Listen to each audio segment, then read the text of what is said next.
Well, hey, friends, welcome to Awakening's Ask a Scholar podcast.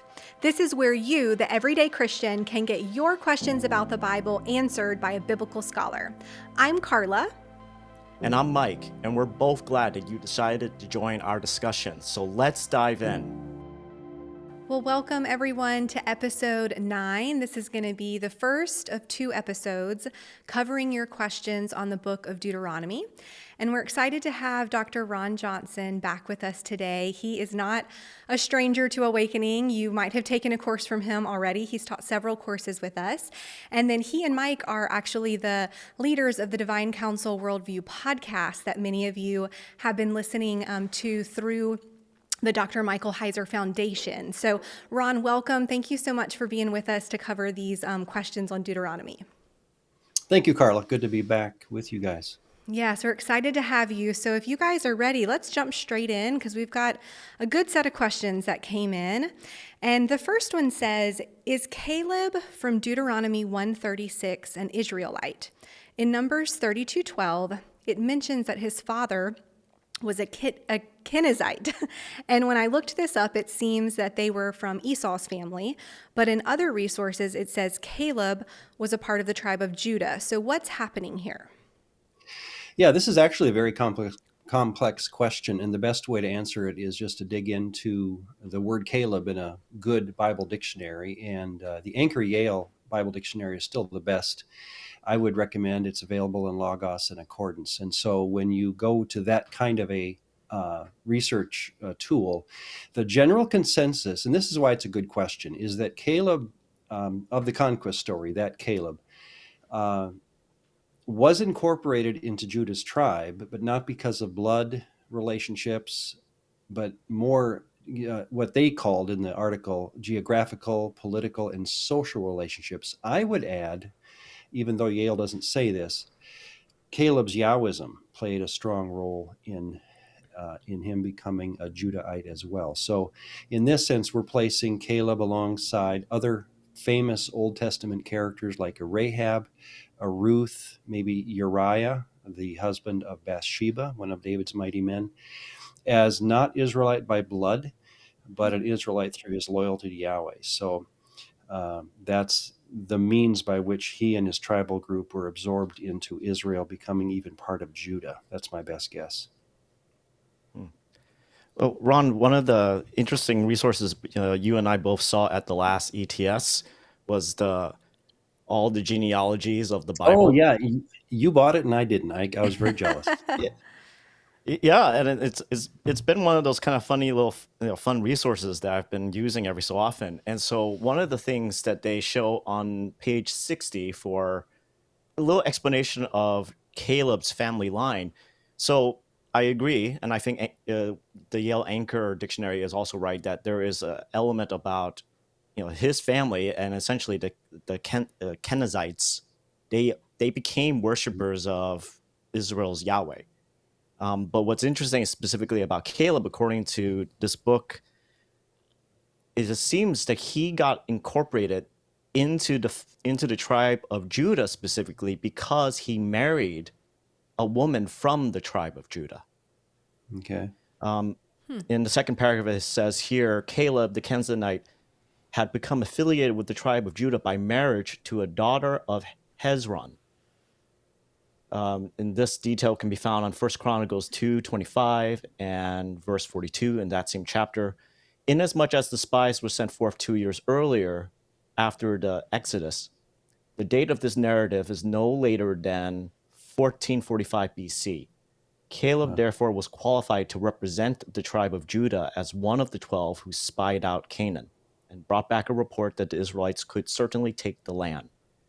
And so it seems that it's because of marriage, that's how he specifically got incorporated into the tribe of Judah, and thus why later on he would be mentioned as connected to the tribe of Judah. Interesting.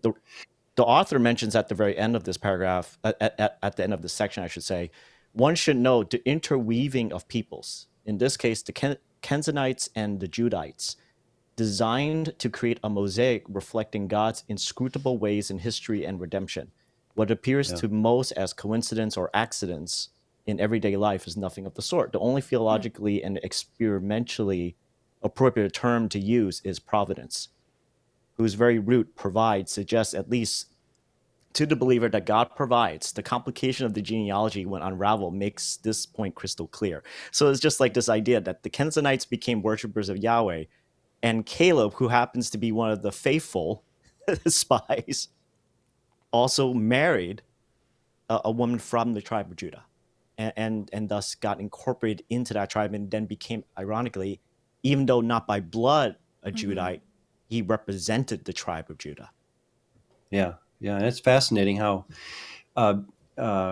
being proselytized, shall we say, into Israel is not really a Levitical system, as it were. Here's what you have to do, but we get little tweaks of knowledge or hints of what a person would do if they came into the people of Israel, not as a stranger or a sojourner, but actually, trying to proselytize. And even today, now, I mean, it's a rabbinical discussion. You can go on to, and I've done this, one of my Facebook groups that I follow is Judaism for non-Jews. And a very common question is, how do I become Jewish? And you wouldn't believe some of the answers. It's all over the map, just depending on the rabbi you talk to. So maybe the same for Caleb. There's just not a lot of information there. So the thought that I had about Joshua and Caleb is that they are the two spies that are faithful to, in comparison to the other 10 that went in. The thing is Caleb is apparently now connected to the tribe of Judah. Joshua, if I can't remember if he's directly from Ephraim or Manasseh, but his family line is connected to Joseph. And there has always been this interesting contention between the North and the South of, those who follow essentially, I'm part of the family of Joseph, he should be king. And then those who are part of the family of Judah, no, he should be king. And it's interesting that in the end, it's like you have two representatives from these two interesting tribes that are ultimately leaders for the whole family. And so, it's just a very interesting thought. I don't know. I mean, I guess as this author mentioned in this book, I guess this is just a case of providence. So you're saying that both of them were each one was from the North tribe and one was from the South. Yeah. Dr. Heiser, a few years ago, he had a guy named David Mitchell, whose whole entire dissertation was all about Messiah ben Joseph. So essentially the Messiah, but from the line of Joseph. And ultimately, like, part of what Dr. Mitchell's research was trying to indicate was that Jesus was the perfect melding of both Joseph and David, of the son of Joseph and the son of David united in one person, namely Jesus. And that he would be the one that could unite both the northern and southern tribes together. And so it was just an interesting thought. I don't know if Dr. Heiser ever really followed through more with that thought, but it was a very interesting kind of book to read, and just that research there. I've met some Messianic Jews, and some were in my courses at Gordon, and they had heard about the Messiah ben Joseph idea, and they were very familiar with it too. And so it's just an interesting thing to realize that Caleb got connected to Judah, Right. and Joshua is connected to Joseph in the family tree. Yeah, that is cool to think about, and whether or not there's real significance there or not. Just the thought that one came from each, and then they were both the ones that brought back the good report, and then went into the promised land. It does seem like a kind of a cool picture of some sort of unity being bridged there. Yeah. Okay, let's jump into the next question. So this one says, what were the Anakim and Rephaim? They are mentioned several times as I read Deuteronomy chapter 2. They seem to be giants like the Nephilim in Genesis 6. And if they are, does that mean that they were not human beings? So this starts with the only two mentioned of Nephilim back in Genesis, the book of Genesis, one in Genesis and then one in Numbers. The Genesis verse reads in 6:4, the Nephilim were on the earth in those days and also afterwards. So the writer is projecting that, be watching for these Nephilim later in the biblical story than just Genesis 6. And that's Numbers 13:33, which says, in Canaan, the 12 spies saw the Nephilim, and then there's this comment made, the Anakim come from the Nephilim. That's in Numbers 13. So this means that Anakim are somehow related to Nephilim. We're not sure how, and we're not told, specifically who they are, but they're certainly related to this mess back in Genesis 6 in some way, and that it recurred is our understanding. So then you get to Deuteronomy, and that's where you, as the person who had the question is noticing, they're related to this group called the Rephaim. In 2:10 and 11, it says, the Emim formerly lived there, a people great and many, and they were as tall as the Anakim. And then you have this, like the Anakim, they were also counted as Rephaim. Now, my New King James just puts giants there with a footnote that that's the Hebrew word Rephaim. So the question is, and I'm not going to read the rest of the text, it's in 2:20 and 21. You also have that mentioned. Well, let me read 2:20 because it's important. Rephaim formerly lived there in the land of Rephaim, but the Ammonites call them Zazumim, a people great and many, as tall as the Anakim. So if you're not confused by now, you've and this is, again, we're going to Yale commentary or Bible dictionary and other good reference tools. It's really the only thing you can do for sake of time. They recommend that a Ugaritic background comes into play here, and that the term Rephaim has the concept of a giant human or a mighty warrior, and that the biblical writers are probably leaning into that. So here's a quotation from The Unseen Realm by Dr. Heiser. Despite their unusual size, the biblical text is clear that the giant clan members of both Rephaim and Anakim were human. So that's to directly answer the question of the person asking our question now.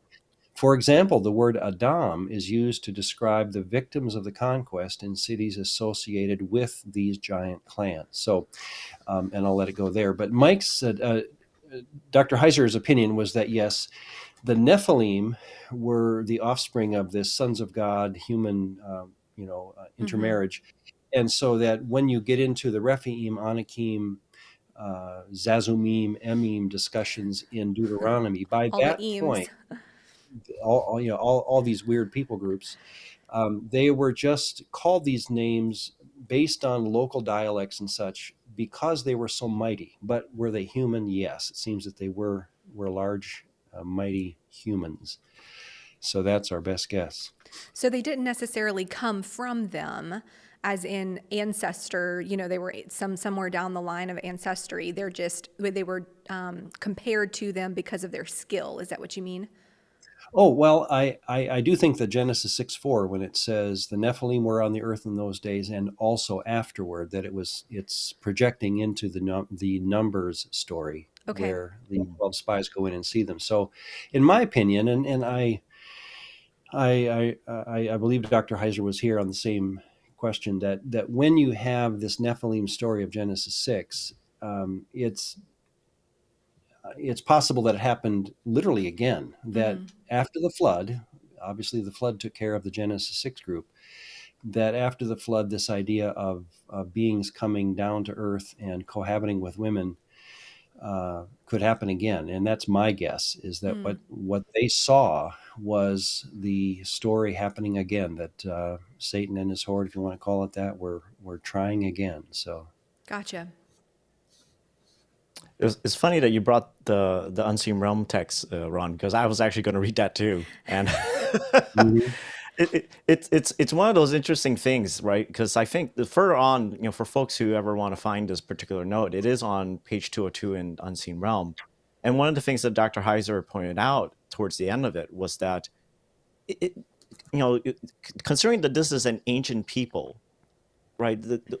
The way that people understood how offspring occurred, it was just generally through sex. And so in their minds, like, well, the only way how we could ever see this kind of thing happening is through this kind of intervention.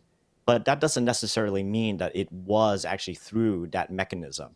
And he pointed out how Israel is described as a son of God, that God calls Israel his child. And yet it's not that he had, God himself, Yahweh himself had sex in order to, produce Israel. It's to describe the familial connection that he has to the people. And so it is interesting that ultimately, like that the giant clans are described as Adam, and that's a very significant word. And I think some folks tried to diminish that and try to, they kind of go into these conspiratorial ideas, but in the end, these folks were still human, described in many ways like how we would be described, but it's just that they were exceptionally tall. Mm-hmm. If I remember correctly, I think any mention of these giant clans, their final remnants were wiped out by the time David and his descendants were done. That there was no mention of giants afterwards, especially Right. after David and Solomon. After Goliath, And yeah, it seems to be one of the. Well, Yeah. that's one of the questions coming up here as well. Is how that story plays out into the genocide of David or Yeah. of Joshua. So Yeah, and that'll be interesting when we get to that question because I have some thoughts that I've heard from different people, and I'm curious what you guys have to say Mhm. about it. But let's jump to one more question real quick, and then we'll hit a commercial break, and then we'll keep rolling after that. So this next one says in Deuteronomy 6 verses 4 through 5, what is the theological and practical importance of the Shema, which is, "Hear, O Israel, the Lord our God, the Lord is one." Yeah, and go ahead and show a slide that I have. This is from the Daily Dose of Bible that I have done for the DRMSH community.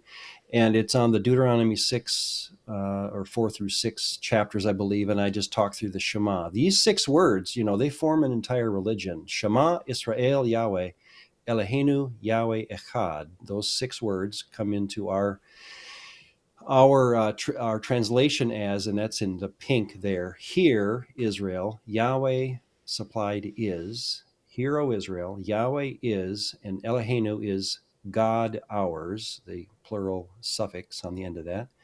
Our Elohim, basically. Yahweh Echad. The question is, as I showed there, the NIV is Yahweh is one, or the new RSV is Yahweh alone, because really it's just the number one. So you have to make a judgment call. Are we saying that Yahweh is one, or are we talking about having Yahweh alone? If you go with the NIV one version, that would be something about consistency, not just a quantitative number. And then if you go with the alone idea, that's arguing for a monotheism in their world. The next, let me show you if that pops up. This is the Yep. Jewish Study Bible. Is that showing? Yep. I always like to have people look at this. I always used it when I taught Bible college. Any Old Testament class, my students were required to buy the Jewish Study Bible because they know they're Hebrew. And Jesus shows up just fine if you know what you're looking for. And so here is from Deuteronomy 6, 4 through 6. And notice on the left column there, about a third of the way down, the Hebrew here thus allows either, and again, think this is Jews talking. This is the Jewish Publication Society giving footnotes about their own text. So these are Jews, they're not Christians. The Hebrew here thus allows either for Yahweh our God, Yahweh is one, or Yahweh is our God, Yahweh alone. The first older translation, which makes a statement about the unity and the indivisibility of God, does not do full justice to this text, though it makes sense in a later Jewish context as a polemic against Christianity. The verse makes not a quantitative argument about the number of deities, but a qualitative one about the nature of the relationship between God and, top of the next column, Israel. Almost certainly, the original force of the verse was to demand that Israel show exclusive loyalty to our God Yahweh, but not thereby to deny the existence of other gods. In this way, it assumes the same perspective as the first commandment of the Decalogue, which by prohibiting the worship of other gods presupposes their existence. What I find fascinating is that, all of all the back and forth that Christians do about whether gods are real, the Jews settled this a long time ago. Mm-hmm. Of course they're real. Yeah. Otherwise, the Bible wouldn't make sense, right? That's how they look at it. So here we Christians are arguing over something that Jews settled, 3,500 years ago. And their argument would be, that the Shema is, and I'll be happy to get your opinion, Mike, but let me give you my last three ideas. And it was on that slide if you want to remember what I had there, but I'll say it. The creed, or that Deuteronomy 6:4 is the closest you get to a creed in Judaism. That's about it. Yahweh is our God. If you have that, you're in, and everything else is frosting on the cake to them. It's also a claim. It's not asking for belief in something or pleading with you, right? It's just making a claim about what is simply true. Yahweh chose Israel and asks to be chosen back by Israel. And it's also, to me, this is what is fascinating. And go back to the question. How does the question go? I want to make sure I got it. It says, what is the Practical theological theological and importance. practical importance? Yep. Yeah. Here is my opinion, and Mike, you've heard me enough on this that I'm going to be blunt. The temptation of modern Christians is to change the meaning of righteousness away from simply choosing to be loyal to the correct deity, and I find that to be sad. I believe the New Testament never changes from the Shema and simply what it's asking for. So that when Paul told the Philippian jailer, "Believe on the Lord Jesus Christ, and you'll be saved," he was simply saying, do the Shema thing, but now do it to Jesus because he's the Son of Yahweh. And so I think that man simply heard a rendition of the Shema in what for him would have been a modern way. So in the three times in the three gospels, the three synoptics, you have Jesus being asked about the great commandment. And in the Luke version, Luke 10, the man says, "What must I do to inherit eternal life?" And Jesus even quotes again the Shema, "Do this and you will live." And so I think that "you will live" is just echoing Deuteronomy 4:1, 5:33, 8:1, 30, verses 6, 16, and 19, when it says choose life. So I think the Shema has fantastic meaning for today, and we do injustice to the biblical story by looking past the simple choose the right Elohim idea. Now, let me ask you a question on that because I have actually heard multiple pastors, when they talk about this passage, they actually say when it's saying the Lord is one, it's really talking about the Trinity. What would you say to that? Because I've been in church my whole life, and I can't even count the amount of times that I have heard that from a pastor in the pulpit. Well, I just don't see it. Yeah. Song of Solomon 6, verse 8. There are 60 queens, 80 concubines, and young women without number, but she is Echad, my dove, my perfect one. She is alone. In other words, that word Echad can mean uniquely alone.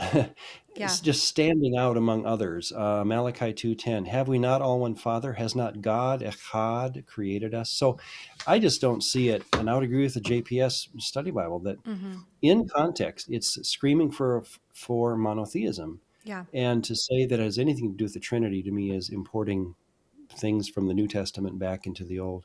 So I used to hear that as well, Carla, and I think that's because folks are trying to make sense of how you have Yahweh and then you also have the word Elohim with the first person plural like suffix at the end of it, right? To make it our God, and they're trying to make sense of like how can Yahweh be plural Elohim, forgetting though that Elohim can be singular as well, depending on context. mhm. Um, I agree with Ron about this, and I think it is interesting because I remember Mike saying this before, Dr. Heiser saying this before, of how did people in the Old Testament be saved, right? Or how that one day they might end up in the afterlife with Yahweh, and ultimately it came down to loyalty. It came down Right. to allegiance, and Mhm. what was kind of funny was that even though when I was growing up in my Chinese heritage church, I heard yes, like oh, it was terrible to live in the Old Testament times because you had to live under the law and no one can really accomplish the law. But at the same time, we also acknowledged that there were stories in the Old Testament that seems to indicate it's your loyalty. It was the loyalty that you were expressing to Yahweh. And that there's even an allusion to that in Hebrews where it mentions that they knew ultimately the sacrifice of goats and other animals was not actually going to really take care of their sins or their Mhm. transgressions. They ultimately had to actually trust that what Yahweh said to do is going to be enough. Like, they had to trust him. They were not trusting in the sacrifices. They were trusting that, okay, I give up this baby lamb, like the best of that I have, and this is my expression of loyalty and love to Yahweh. Yeah. And so I find it, we have the beginning blocks of that within evangelicalism, but sometimes we seem to get caught up in almost, again, like how I've been recently saying to a lot of folks, I feel like sometimes we as Protestants, we are still carrying the emotional baggage of Luther, of how he was so worked up about law, but in particular, Roman Catholic canon law. And that perspective really colored a lot of the ways that he looked at the Old Testament. And we, unfortunately, still carry that heritage. We still carry that emotional baggage when you're actually looking at the Old Testament and you're seeing these moments of like Nahum from a complete Gentile who yet is then declaring at the end of after his healing, I want to worship Yahweh alone. Your God is truly the true God. There's nothing like him. And Can I like that say, to me is like glimpses of hope. thank you, Mike. And can I say, Carla, to your question, which is a good concern, and I never want to minimize the concern of someone who wants to find the Trinity somewhere. When the Trinity occurs, it occurs, and I'm Yeah. fine with that. But like when I read my 7 volumes of the Chronicles of Narnia to my kids, let the story be the story. Don't stop the story and say, no, this will mean this later. Yeah. Because that's not what Lewis wanted you to do. He wanted you to enjoy the story as it went. And I think that that's the beauty of what Dr. Heiser recommended. That's what I'm trying to follow in how I think. And I know, Mike, you think the same way, that let the Bible speak from the author to the readers, and you get into that world, enjoy that world, and think like them. Yeah. And that's where Jesus will make the most powerful entrance ever recorded in history. That's the point. Hebrews 1:1. God has spoken to us in many ways, but now look out below because of what he's done. So I just find that trying to go back and put the Trinity in places is an unnecessary venture, Yeah. because the text doesn't want you to do that. I just don't sense it. And frankly, you're going to get enough of Jesus when he comes to make sense of the whole story. And so maybe, well, I'll stop there, but that's No, my that's burden. great. Yeah, I love that. Let the story be the story, because eventually you do get to Jesus, and then you do get to the Holy Spirit. So it all happens. It's just I love that thought. Let the story be the story. And if I can add one more thought as well to just this, right? When I took one of my last courses at Gordon Conwell was with Dr. Donald Farburn for Eastern Christianity. And one of the initial questions we immediately went into was about, how do we read the Old Testament? Do we read the Trinity back into the Old Testament? And he pointed out that the way that the schism between the West and Eastern churches is a good example of what happens with that, is that the Western church wanted to find Jesus in every possible Old Testament passage because they wanted to make the Old Testament seem more relevant. Yet for the Eastern church, they were totally fine in following the story because the Eastern church actually understood, well, the biggest problem that's going on in the Old Testament times is the worship of so many different gods. And Right. so for clarity wise, the Old Testament seems to be focusing on that Yahweh is like, just focus on Yahweh. Yeah. And and in their particular liturgies, if they do read anything back, they read that it's the Father that is speaking most of the time in the Old Testament, like that he's the one that's present most of the time, because in their minds they're reading the context of, this would be very confusing if all of a sudden, like, there are 3 persons, 1 God. How are you just going to Right. make sense of that in a whole entire region and culture that believes in multiple gods and different levels of deities and whatever else? It's just too confusing. Wait till you get to the New Testament and we start seeing the revelation of who Jesus is, and then the Spirit, and then you get the breadth of that. So it's interesting, the 2 trajectories of the 2 major branches of the church. One went one direction and the other went the other direction. Good. Thanks, Mike. Yeah, that's a good point. All right, well, let's jump to a commercial real quick, and then we'll come back for a couple of final questions.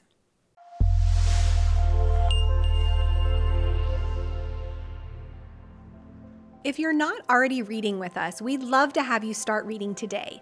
Every month in the Awakening Bible community, we read a book or several books of the Bible together. Readings are only 1 to 3 chapters a day, 5 days a week, with weekends reserved for catch-up or deeper study. And as you read, we know that you will likely encounter questions, but that's where we come in.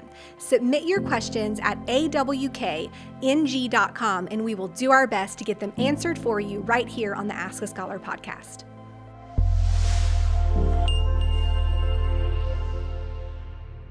Well, welcome back, everybody. Let's jump straight in. We've got 2 final questions for this episode. So here we go. The next question says, what is the relationship between the laws presented in Deuteronomy and those found in earlier books of the Pentateuch, such as Exodus and Leviticus? I find that some are the same, like a reiteration, and others are different. Good question. It's officially called the second law, right? Deuteronomy, but the context is a bit different.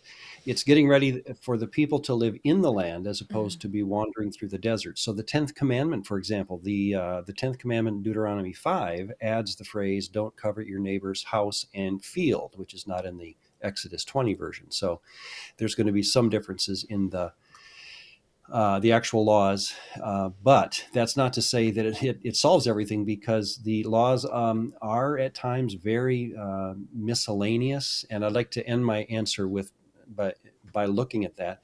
I would like to say, and show a slide if you could, that I have made up for this. Again, it's from my Daily Dose series. Yep. When I started the study in Deuteronomy, I just did a vocabulary statistical thing with the choice of words between Leviticus and Numbers, that's the first 2 columns, and the book of Deuteronomy in the 3rd column. Sacrifice, it's all over Leviticus and Numbers, hardly ever in Deuteronomy. Holy, the word Kodesh in Hebrew, all over Leviticus and Numbers, hardly ever mentioned Deuteronomy. Atone, Hebrew word kafar, hardly in Deuteronomy at all. Again, offering, never even mentioned once. So the first 4 rows there, it shows that Deuteronomy is not concerned with ritual law, if you want to just look at the vocabulary, right? However, when you look at a word like love, ahav in Hebrew, very rarely in Leviticus and Numbers, and then 22 times in Deuteronomy. The word gods, Elohim, G-O-D-S plural, hardly ever Leviticus, Numbers, but all over Deuteronomy. And then even the word anger, which I find interesting. What gets God angry? What is his personality like? How do you know if you want, if you really want to tick God off? What do you do?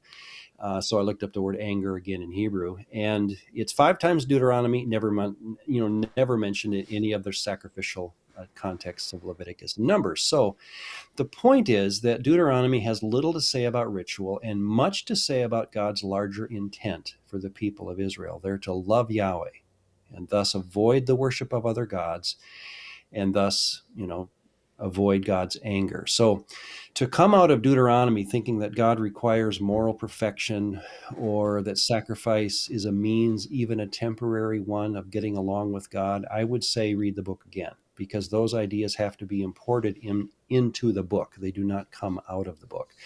And most importantly, I would just say that the which Elohim question is always front and center in the book. So like in 11 verses 26 to 28, behold, I set before you today a blessing and a curse, a blessing if you obey the commandments of Yahweh your Elohim, and a curse if you do not obey. But notice what he then says by meaning, what does it mean to not obey?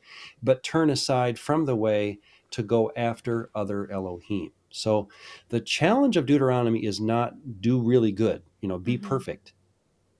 It's love the right Elohim. And if you do, you're going to be, you're going to get life. So Do you that's think the that same. that was mainly because he was preparing them to enter the promised land and all the different people groups that they were going to encounter? So that focus Certainly. was I'm so sure that's the heavy. context. Yeah, that's a good point. That behind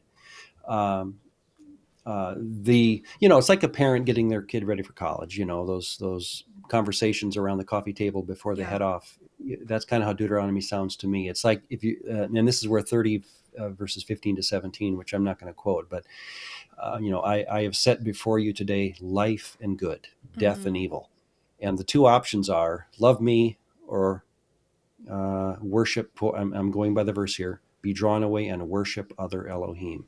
The choices between, in Deuteronomy, the two choices are love me or love another God, and that's kind of how I would, again, see that final push off to college for the kid. You've got a choice here. Yeah. I've taught you how to live now. Right. And here's the point: that kid will go to college and make mistakes. We all Yeah. do. We all did. But to keep your heart right is so much part of Deuteronomy, and that's why I would be concerned that anyone would go through Deuteronomy looking for, the as and Mike, you kind of hinted at it, that the Old Testament we were taught in our backgrounds was, must have been horrible to live under that kind of a thing. But you get the feeling from Deuteronomy that it was a joy to live by God's laws as opposed to the laws of any other God. So that when you get to Psalm 119, my goodness, David just relishes the law. And Yeah. it's because he's comparing what God is like, Yahweh, to the gods of, Molech and Chemosh and all the competitors around him. So I love that analogy that you said about the kid going off to college, because I have small kids now. And so my mind went to, if you think of like the book of Leviticus and Numbers, the kid's small and you're teaching them everything, every little detail, you're correcting everything. But then as they get older and they're about to be kicked out of the house, you kind of just are highlighting the majors. And so I can kind of see that progression through that example really well.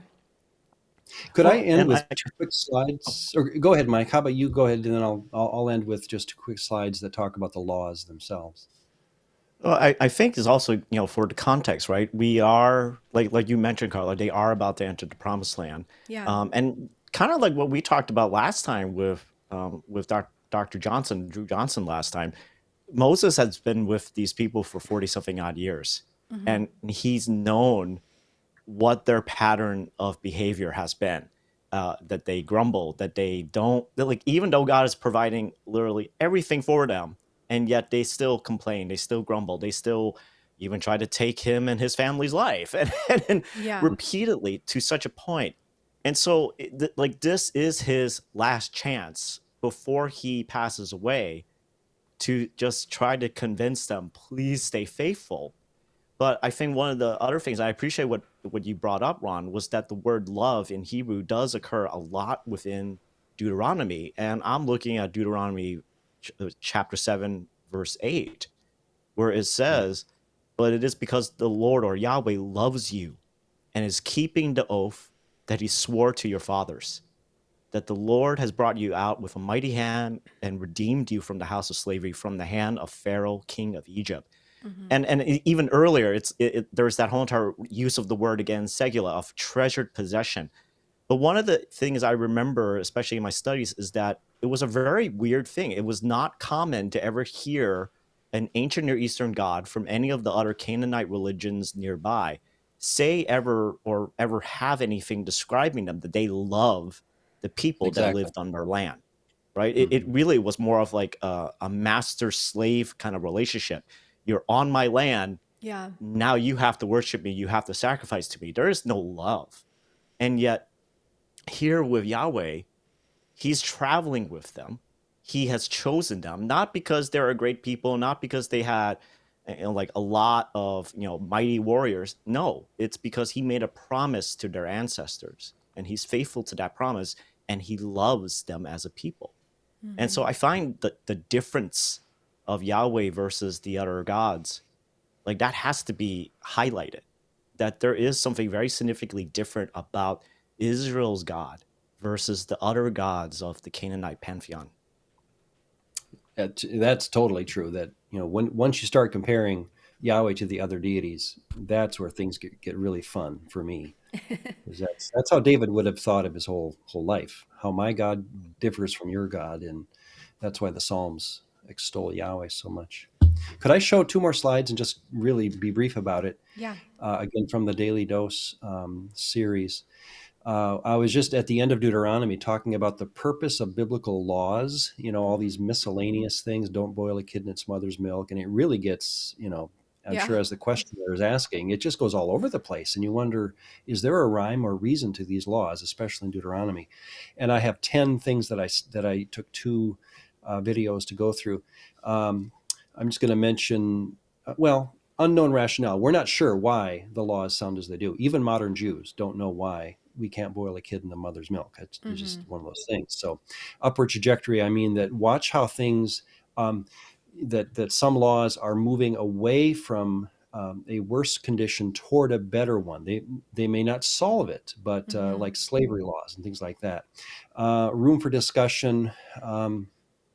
We're not well. I got into there's room for discussion as to what these things mean, and let the rabbis think about it, let Christians think about it, and it doesn't solve it. In other words, just by seeing the words on the page. Case law versus general law. In other words, a lot of times these laws that you see in Deuteronomy are because something happened, and so God knows that next time this happens, here's what you need to do. So it's not as though God set it out, on the front end. Number 6 is big: accommodation and permission. Jesus brought this up when it came to divorce issues. Why did God give us divorce law? Deuteronomy is at 21. Or 24. I forget where it was. I think 21. It's not because God wants us to get divorces. It's because you guys are getting divorces, and God wants you to be respectful in how you treat those that go through divorce. And so that's a law notice of permission. It's not a law of I hope you get a divorce. Self-respect, number 9. I think one of the biggest things I've learned in my study of Old Testament law, comparing it to other laws of the ancient Near Eastern world, the laws of Ishnuna and Lipit Ishtar, and what are they, Code of Hammurabi, is that Israel's laws really shot for this idea that you want to respect yourself and others. So that, like, if you have a pledge, remember this law, if you want to take a pledge from someone, you cannot take their cloak. You have to let them have that cloak because that's what they sleep with. You can't take the millstone because then they'll starve. So it's a very simple way of looking at these laws, I think, sometimes, and saying, why does God care? And I think you can usually find within the laws a deep seated view of the height of human glory. I mean, God wants us to be fully human, right? And I think that's where Deuteronomy law, all laws, really shine through. So That's great. Really helpful. Mike, any final thoughts? I've got one final question. No, I think Okay. we're good with that. Okay. All right. So here's the last question. It says, is the Kadesh Barnea in Deuteronomy 9 the same city that became a point of contention between the Hittites and the Egyptians, an important conjunction of trade routes? Is the biblical narrative before or after those events? I want to say after because I believe the battle happened in the time of the judges, but what does the appendage Barnea indicate? What would it have meant to the original hearers of this text? So that's a long question, but give us your thoughts on that. And I don't know. The only Kadesh I'm aware of is the one in the biblical story that's the area where Israel stayed when they sent in the 12 spies in Joshua 14, and so, or at least mentioned by Joshua in Joshua 14:17. This is the same area mentioned in Judges 11 when Jephthah does a recap of the Israelite migration, and he mentions this area through which Israel traveled on the way through Moab and Ammon. Otherwise, the word Barnea does not seem to have any significance that I'm aware of. Okay. The only interesting note that I thought might be helpful was this from the commentary written by George Athos. He mentioned, right, the context of this mention of Kadosh Barnea is part of, essentially, it's like the whole entire streak of Israel's unfaithfulness or their waywardness, as he would put it. And so Barnea is just another example of, this is, again, you guys are messing up. You have been unfaithful to the God who has been very faithful to you. And it goes back to even what our previous thing was, is that ultimately God is trying to be, and Moses is trying to convince them be faithful to Yahweh. And so he's bringing up events like Kadesh Barnea because that was when they sent the 12 spies, and we all know what happened with 10 of those 12 spies. That the reaction is, don't be disloyal, don't be unfaithful to Yahweh, who has been faithful for the last 40 years to you. Yeah. Awesome. Well, thank you guys for giving that question the best answer you could. And I love the honesty of we're not really sure, and that's okay. So I thought it would maybe be good to end this episode with Ron, you just maybe sharing some of the resources that you showed and talked about while you were answering these questions, because I think it's good for listeners and those that actually saw those resources, if they're watching via video, to know where they can access those and find those. And then also, if you would briefly say if there's any courses that you've taught with us that you think would be beneficial for those that had these questions. I know the Doctrine of Salvation might actually be one of them based on some of the content that I know I listened to. But just share around some of those resources real quick.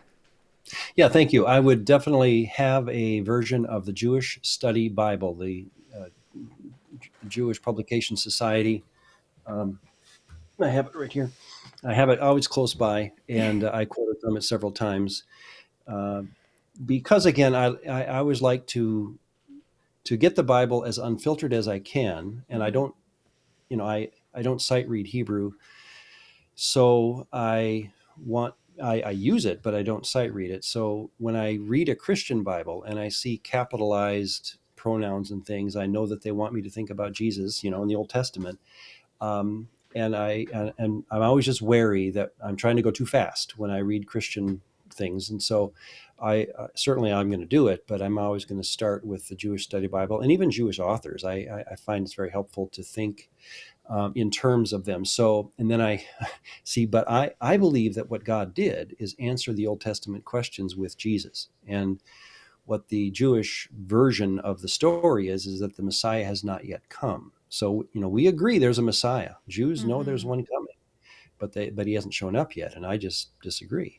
But anyway, other things that when we do our second round of questions, I'll have some more books that I'll showing what I looked at when I thought through questions. Tell them about the Lord, the slides that you showed with all the handwritten notes. Where can they find those?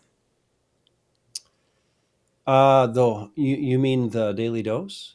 Yes. Or yeah, that would be on the DRS MSH community page, right? I just have an app on my phone called DRS. Yeah, I So believe it's like the monthly subscription that people can sign up. It's part of the that's what it is. foundation. Yeah, Yeah, yeah. part of the So efforts of the Yeah. foundation. Yep.